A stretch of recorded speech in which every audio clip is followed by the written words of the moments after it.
warahmatullahi wabarakatuh. Kepada yang terhormat dosen penguji ujian kinerja PPG dalam jabatan tahun 2022. Perkenalkan, nama saya Kiarotul Fuada, nomor induk mahasiswa 207122395. Saya adalah guru di SMA Negeri 1 Pekanbaru Kabupaten Kendal, sekaligus mahasiswa PPG dalam jabatan tahun 2022 batch 3 Mapel Pendidikan Agama Islam di LPTK UIN Kiai Haji Abdul Rahman Wahid, Pekalongan. Pada hari ini, Kamis, tanggal 12 Januari 2023, saya akan melaksanakan kegiatan praktek pembelajaran untuk memenuhi tugas ujian kinerja PPG dengan materi Iman kepada Qadha dan Qadar pada semester 2 tahun 2023 di kelas 12 MIPA 2. Selamat menyaksikan.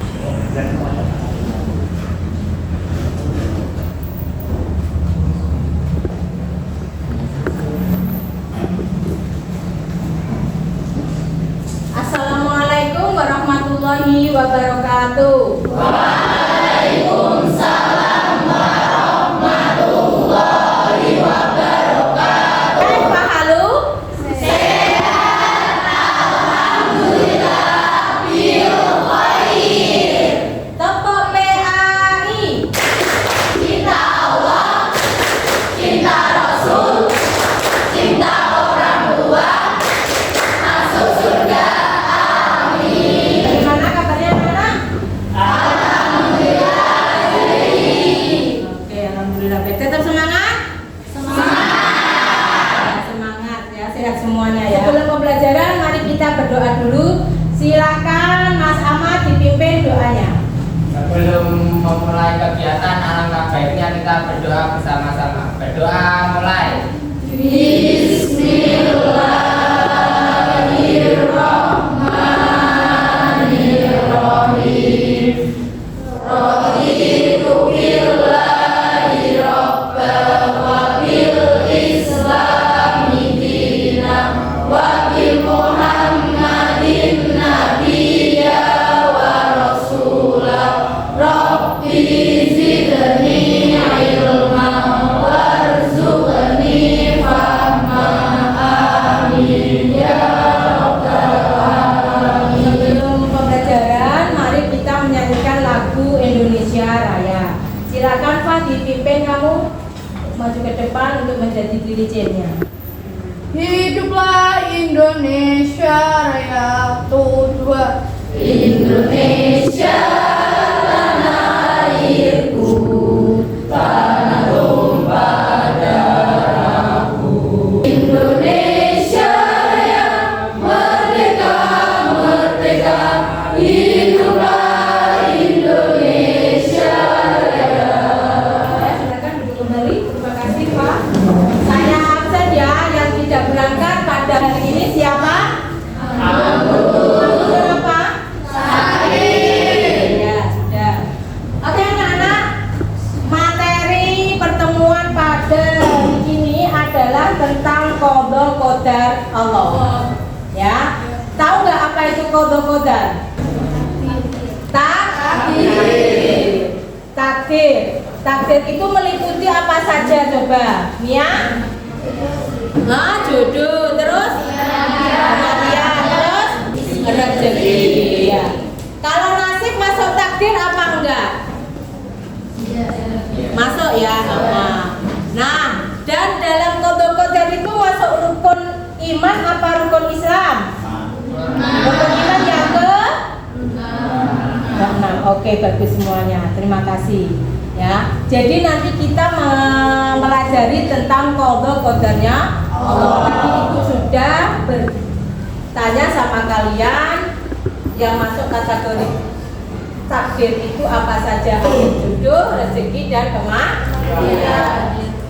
Ada takdir bagus itu tentang jodoh dan rezeki, ada takdir kurang bagus itu tentang kematian. Oke. Sebelum masuk ke materi, kita tadarus dulu ya Cah ya.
Pendidikan agama Islam dimengerti.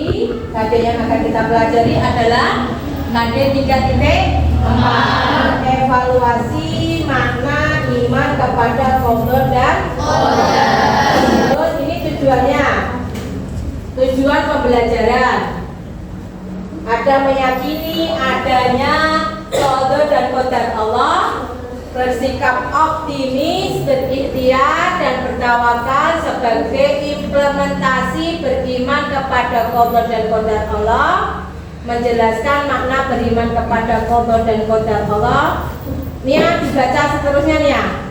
Mengidentifikasi tanda-tanda qadar dan qadar, mengidentifikasi hikmah dan manfaat beriman kepada qadar dan qadar, menjelaskan hikmah dan manfaat beriman kepada qadar dan qadar, menganalisis hikmah dan manfaat beriman kepada qadar dan qadar, menganalisis makna beriman kepada qadar dan qadar, menganalisis tanda-tanda qadar dan qadar, mengaitkan antara beriman kepada qadar dan qadar Allah Subhanahu wa taala dengan sikap optimis, berikhtiar dan bertawakal. Menyimpulkan keterkaitan antara beriman kepada qadar dan qadar Allah Subhanahu wa taala dengan sikap optimis, berikhtiar dan bertawakal. Ya, itu tujuan pembelajaran pada hari ini. Peta konsepnya kelihatan ya, Cak? Ada peta konsepnya, itu qadar-qadar, hakikat qadar-qadar, iman, makna iman kepada qadar dan qadar, hikmah iman kepada qadar dan qadar. Ini apa? Meyakini bahwa iman itu kepada qadar dan qadar dengan semangat bekerja. Kalau kalian itu semangat menuntut ilmu. Coba dilihat, ada 3 gambar. Siapa yang tahu? Acungkan tangannya. Kemukakan pendapatmu. Gambar pertama adalah peristiwa banjir, sedangkan gambar kedua adalah peristiwa gunung meletus, dan gambar ketiga adalah kebakaran hutan. Nah, ketiga gambar tersebut merupakan qadar dan qadar Allah atau ketetapan dari Allah Subhanahu wa taala. Manusia tidak dapat mengetahui kapan qadar dan qadar Allah Subhanahu wa taala dapat. Oke, terima kasih, tepuk tangan. Siapa lagi? Acungkan tangannya. Apa unek-unek kamu tentang 3 gambar tersebut? Selain Nia, silakan Bu Jahidin. Gambar pertama adalah bencana banjir, gambar kedua gunung meletus, dan gambar ketiga adalah kebakaran. Dari ketiga gambar tersebut merupakan qadar dan qadar Allah. Ya, jadi kita sebagai manusia mendapatkan hikmah untuk selalu mengingat Allah tentang qadar dan qadar. Jadi tadi temen lu sudah mengemukakan itu merupakan qadar-qadarnya Allah. Kita sebagai manusia makhluknya Allah, segala musibah kita tidak ada yang tahu. Kita sudah menjaga bersih, kita sudah hidup sehat dan sebagainya. Tapi kalau Allah memberikan sakit, berarti itu qadar-qadarnya Allah. Kita harus bisa menerima, kita harus bisa ikhlas. Ya, oke. Sekarang masuk pengertian qada dan qadar. Ada dua ya, bahwa aturan baku yang diberlakukan oleh Allah terhadap alam, undang-undang yang bersifat umum, dan hukum-hukum yang mengikat sebab dan akibat. Ini ada pendapat ulama yang mengatakan seperti itu. Ada juga yang mengatakan iman kepada qada dan qadar artinya percaya dan yakin sepenuh hati bahwa Allah telah menentukan segala sesuatu bagi makhluknya. Itu qada qadar. Ada dua pendapat versi ya. Kata Sayyidina Ibnu Abbas, maksudnya Al-Fakri tulisan ini saja, beriman kepada qadar itu termasuk dalam tauhid. Jadi kalau ada seorang muslim tidak percaya akan qada qadarnya Allah, berarti dia sudah murtad ya, sudah keluar. Karena apa? Qada qadar itu adalah iman. Iman itu percaya bahwa Allah itu ada. Ya, termasuk iman kepada Allah, iman kepada malaikat, rasul, kitab dan sebagainya. Termasuk di sini adalah ada hari akhir dan yang terakhir adalah qada dan qadar. Jadi termasuk tauhid. Maka siapa yang mentauhidkan Allah tetapi mengingkari qada qadarnya Allah, pengingkarannya itu batal tauhidnya, kepercayaannya kepada Allah itu batal, gugur, tidak masuk dalam orang-orang yang mukmin. Jenis takdir ini menurut waktu ya, Cak? Ada 4. Ya, tolong baca bi. Pertama, takdir sebelum penciptaan alam itulah yang dijelaskan terdahulu yang tertulis dalam Lauh Al-Mahfuz. Takdir ini tidak berubah, bahkan Lauh Al-Mahfuz adalah umur kitab. Kedua, takdir rezeki, ajal dan amalan manusia sebelum diciptakan mereka. Ketiga, takdir seperti yang di atas, namun setelah menjadi janin dan ditiupkan ruh. Keempat, takdir tahunan yang ditentukan pada malam Lailatul Qadar. Kelima, takdir harian. Jadi kamu baru ngerti kan kalau takdir menurut waktu itu ada 5? Ya. Ini ilmu berarti ya. Jadi pertama takdir itu takdirnya Allah. Kita ada 4 fase kan? Sebelum ada di alamnya kandungannya ibu kamu, kita sudah melakukan kontrak sama Gusti Allah. Tapi kita nggak sadar, ya. Jadi namanya misalnya Qiyaratul Fuada tertulis di situ, ya, di sebuah lembaran kertas. Siapa jodohnya? Di tanggal berapa? Hari apa? Umur berapa dia meninggalnya? Terus rezekinya kapan? Di atas kejayaannya kapan? Itu semuanya sudah ada.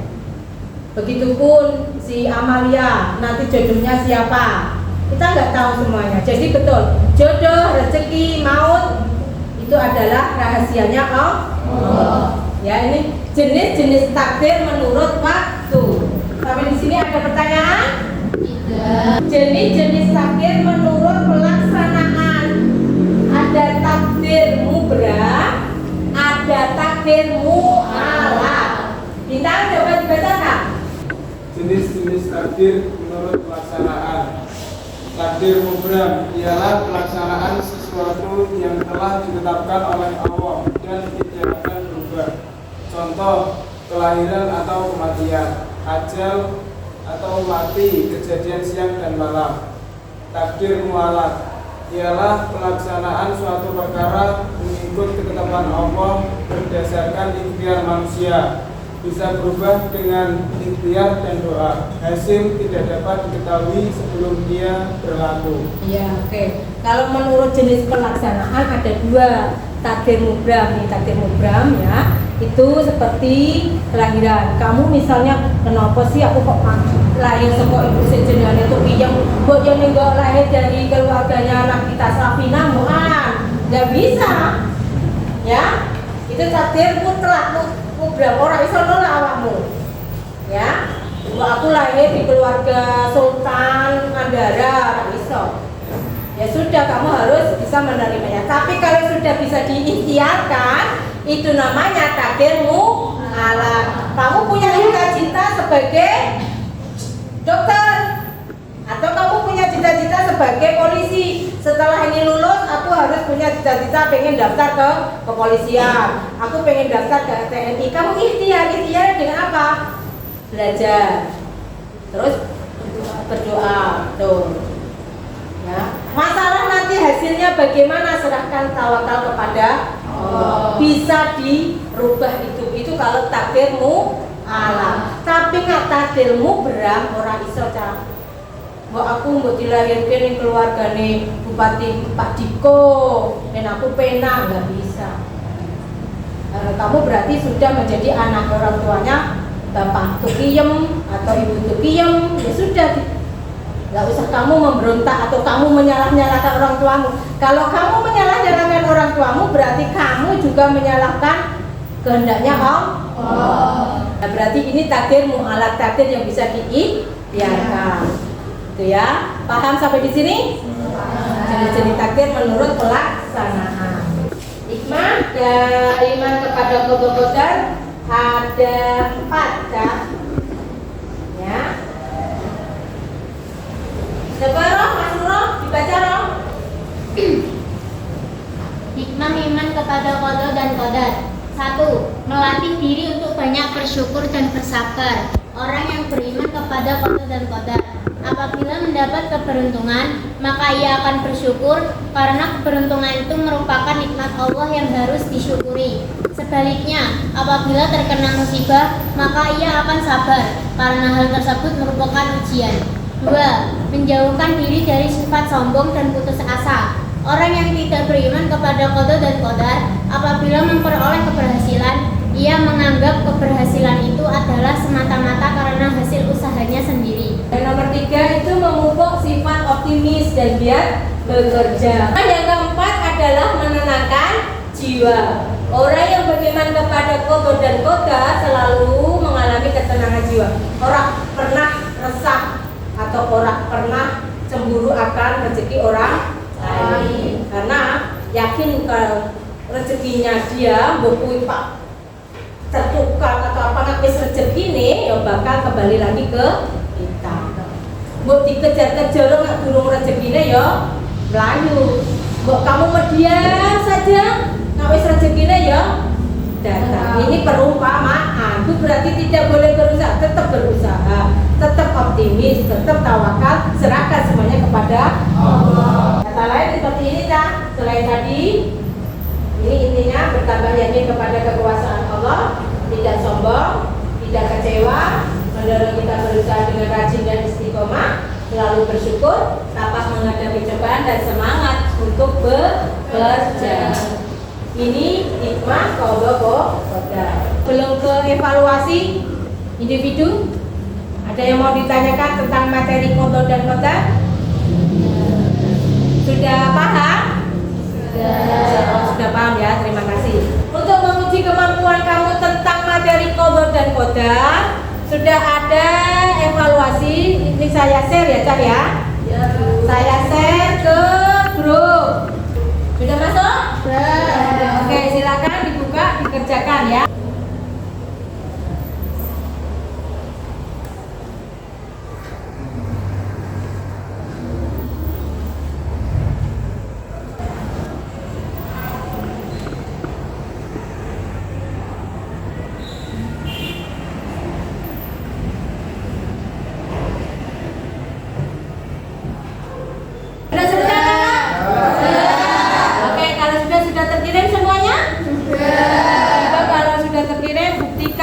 Kepada Ibu. Ya. Sudah ya. Terima kasih. Sudah terkirim semuanya? Sudah mengirim? Sudah. Oke, sudah. Nah, ini ada 35 anak ya. Satu kelompok ada 6 anak. Silakan langsung berkelompok yang sudah Ibu tunjuk ya. Ya. Kamu masuk ke sini, terus kamu ke sini. Kamu ke sana, yang satu ke sana. Ya, silakan. Lakukan kerja kelompok cepat ya. Sudah ya, sudah kelompok semuanya. Ini langsung tak bagikan RKPD-nya.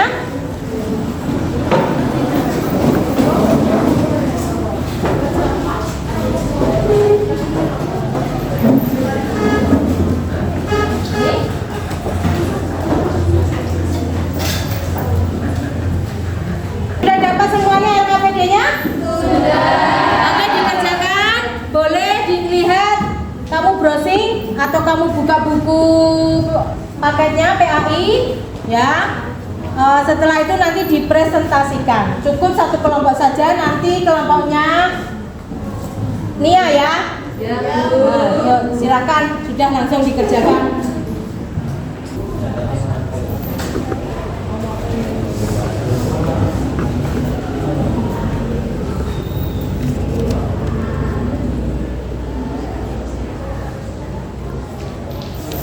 Ini sudah sampai mana?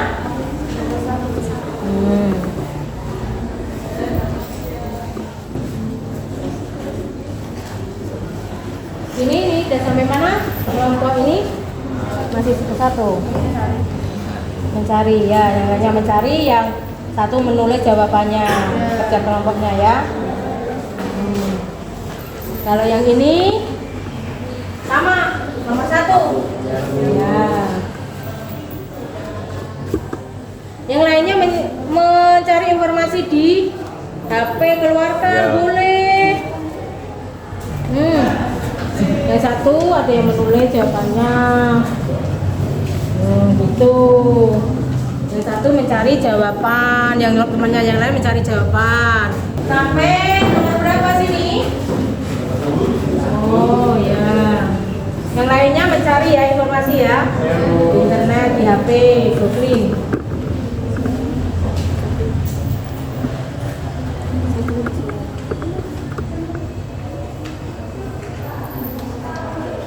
Berarti yang nomor 2 itu menganalisa. Iya, betul.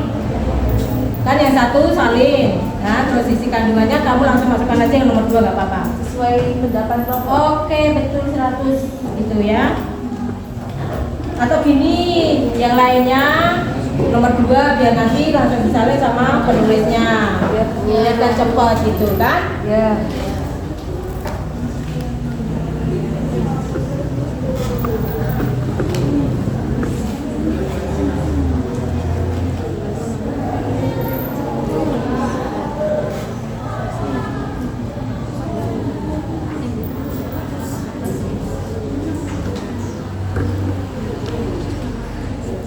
Gimana anak-anak? Sudah selesai? Sudah. Oh, kalau sudah nanti dipresentasikan ya. Kita presentasi dimulai dengan kelompok 1. Nanti silakan kelompoknya Bibi maju ke depan. Nah, ketika nanti ada kelompok yang lagi mempresentasikan, kalian itu memperhatikan. Selesai mempresentasikan, kelompok yang mempresentasikan, ada kelompok lain yang menanggapinya, entah itu pertanyaan atau pernyataan ya. Oke, disiapkan. Silakan kelompok 1, kelompoknya Bibi maju ke depan. Assalamualaikum warahmatullahi wabarakatuh. Waalaikumsalam warahmatullahi wabarakatuh. Perkenalkan, kami dari kelompok 1. Kami di sini akan mempresentasikan hasil jawaban dari kelompok kami. Perkenalkan, nama saya Aulia Rizky Nismara, nomor absen 5. Perkenalkan, nama saya Violeta Sesiawa Yusparman, nomor absen 7. Perkenalkan, nama saya Novita Islamia, nomor absen 28. Perkenalkan, nama saya Nia Octavia Ramadhani, nomor absen 25. Perkenalkan, nama saya Hilma Ananda Mustafida, absen 26. Perkenalkan, saya Ibu Sofi Maulida, nomor absen 14. Perkenalkan, nama saya Karika, absen 30. Langsung saja kita mulai presentasinya. 1. Sadinlah Quran Surat At-Taubah ayat 105 dan Quran Surat Ali Imran ayat 159 lengkap dengan terjemahan dan isi kandungannya. Jawaban kelompok. A'udzu billahi minasyaitonir rajim. Bismillahirrahmanirrahim. Wa qul i'malu fasayarallahu 'amalakum wa rasuluhu wal mu'minun. Wasarratuna ilai alimil ghaibi wasyahadati fayunabbi'ukum bima kuntum ta'malun. Artinya, dan katakanlah, bekerjalah kamu, maka Allah dan Rasulnya serta orang-orang mukmin akan melihat pekerjaanmu itu, dan kamu akan dikembalikan kepada Allah yang mengetahui akan yang gaib dan yang nyata, lalu diberitakannya kepada kamu apa yang telah kamu kerjakan.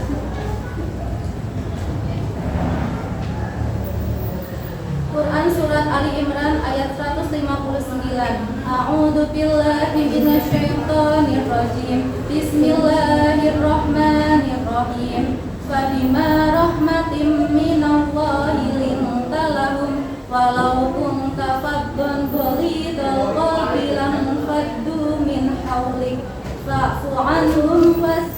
واستغفر لهم وشاورهم في الأمر فإذا عزمت فتوكل على الله إن الله يحب المتوكلين. Artinya, maka disebabkan rahmat dari Allah Subhanahu wa Ta'ala kamu berlaku lemah lembut terhadap mereka.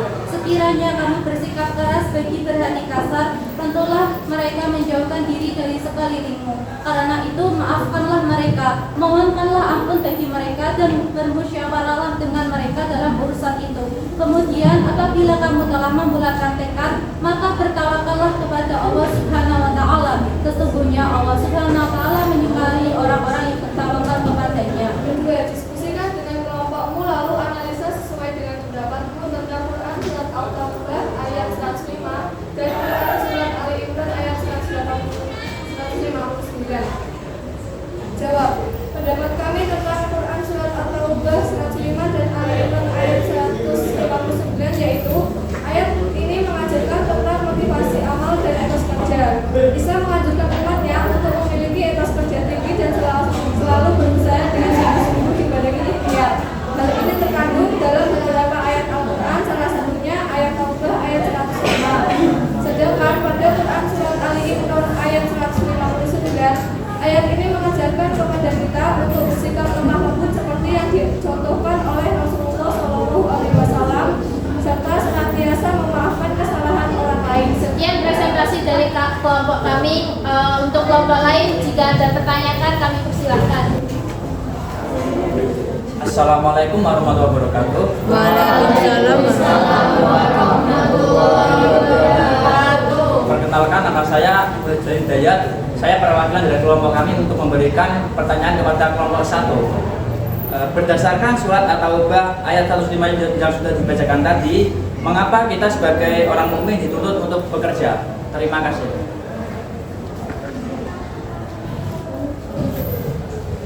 Pertanyaannya kami tampung dulu. Untuk kelompok lain yang ingin bertanya kami persilahkan.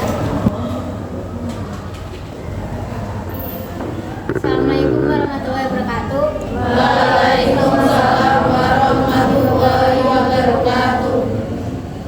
Kami dari kelompok 2 akan bertanya. Jelaskan hal apa saja yang tidak boleh dilakukan dalam Quran surat At-Taubah ayat 105. Terima kasih. Kami akan mendiskusikan pertanyaan-pertanyaan dari kelompok lain.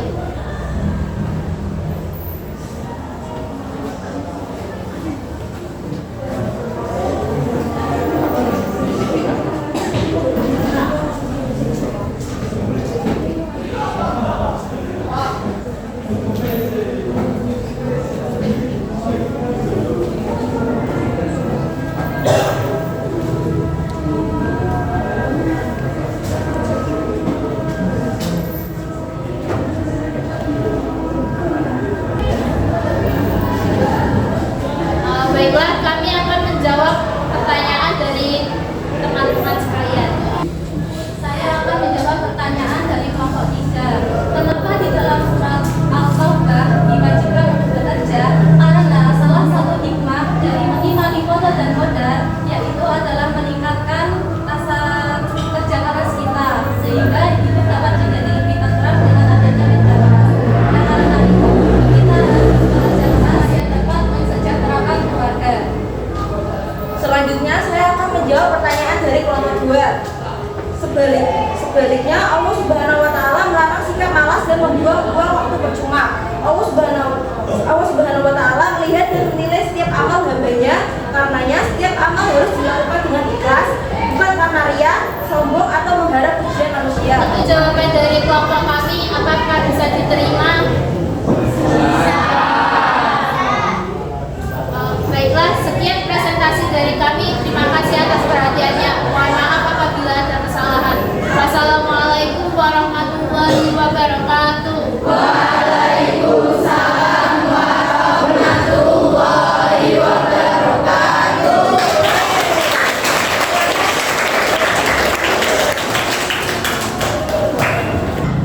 Oke, untuk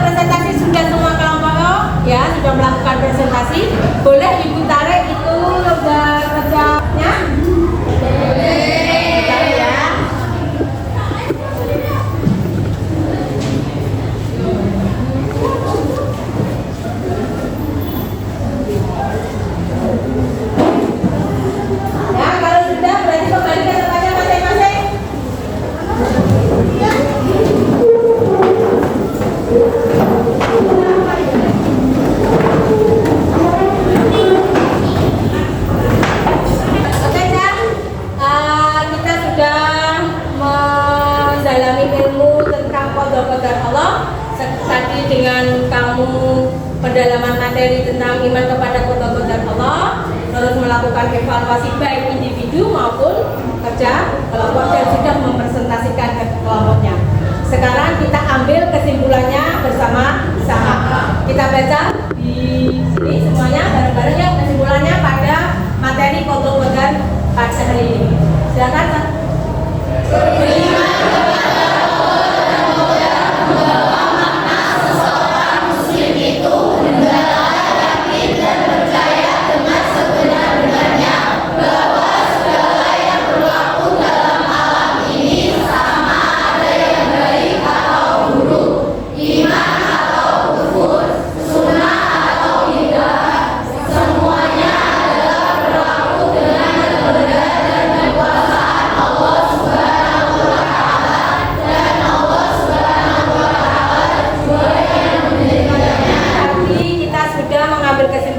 Dari materi qadar hari ini kita refleksi bersama-sama bahwa iman kepada qada dan qadar harus tertanam dalam hati atas kekuasaannya Allah, kehendaknya Allah, sehingga muncul rasa kita ada rasa bersyukur, kita ada rasa optimis atau semangat untuk bekerja atau menuntut ilmu, hindari rasa sombong.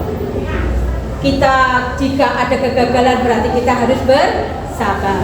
Nah, untuk pertemuan besok minggu depan adalah KD 4.4 tentang apa Cak? Mengimplementasikan makna sikap optimis, ikhtiar dan tawakal sebagai bentuk perwujudan iman kepada qada dan qadar Allah. Nah, karena ini sudah selesai pembelajaran pada hari ini, maka kita tutup dengan mengucap Alhamdulillahirobbilalamin. Wassalamualaikum warahmatullahi wabarakatuh. Waalaikumsalam warahmatullahi wabarakatuh. Terima kasih. Wassalamualaikum warahmatullahi wabarakatuh.